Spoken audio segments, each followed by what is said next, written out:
Silencing our inner critic, disrupt imposter syndrome. Let me begin with this question. Have you ever walked into a room full of accomplished people and suddenly felt like you didn't belong?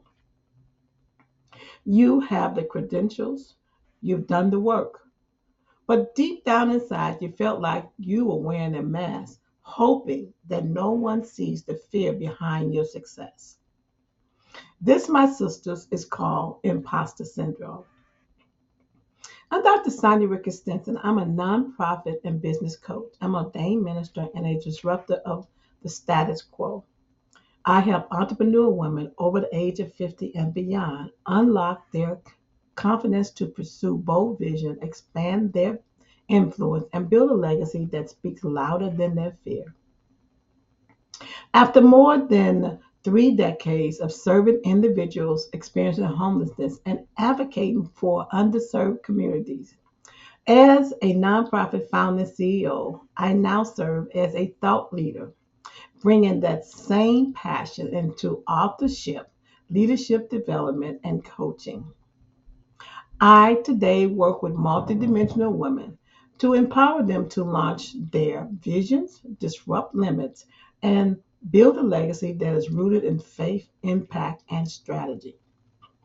You see, I believe that your purpose doesn't expire, it evolves.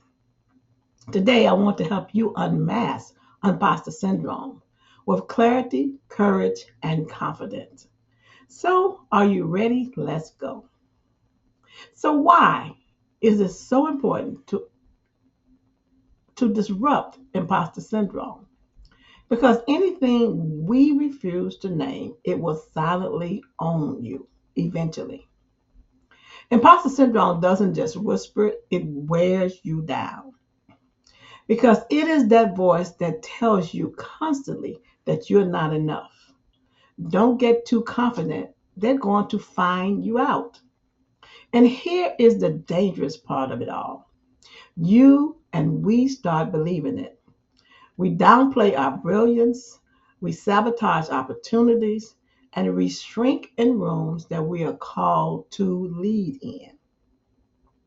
You see, unmasking imposter syndrome is about interrupting that lie. Because the truth is, you didn't get here by accident.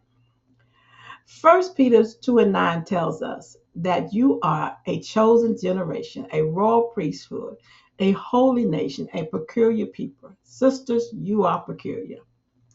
You have been chosen, you have been equipped, and you are not an imposter. The truth is that we don't want to call it imposter syndrome because if we say it, it feels like we are admitting weakness, and that's not true. Listen, studies show that up to 75% of women will experience imposter syndrome at some point in their journey or even in their career. So, what I've learned is naming it doesn't give it power, naming it gives you the power to confront it. I believe we stay silent because we think everyone else has it all figured out. That's not true. And we don't want to be seen as ungrateful for the successes we do have.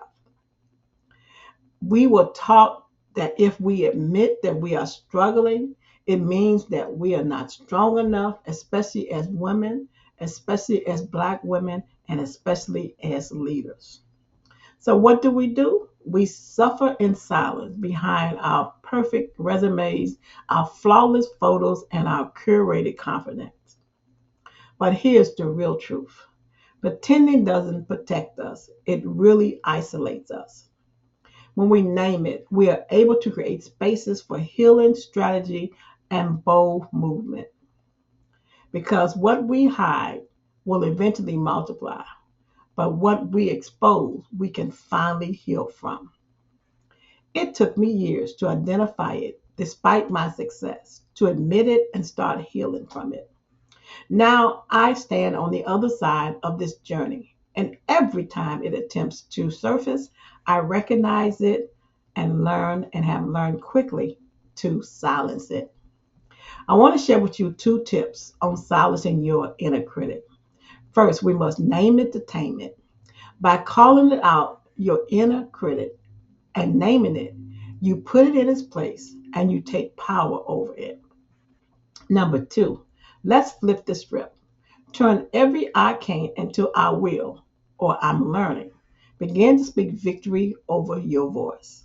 So today, let's unmask it, confront it, then walk in our truth. Because the truth is, you're not an imposter and you are not invisible, but you are called, capable, and commissioned for greatness. This is your season to silence that inner critic and speak your power. So, ladies, sisters, today, let's disrupt imposter syndrome together.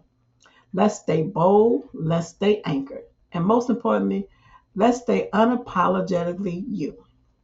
If you want to go deeper, grab a copy of Disrupt Imposter Syndrome and Boldly Shape Your Success, my new book, which is now on Amazon. You're one decision away from owning your brilliance. So, sisters, have an amazing day. Bye bye until later.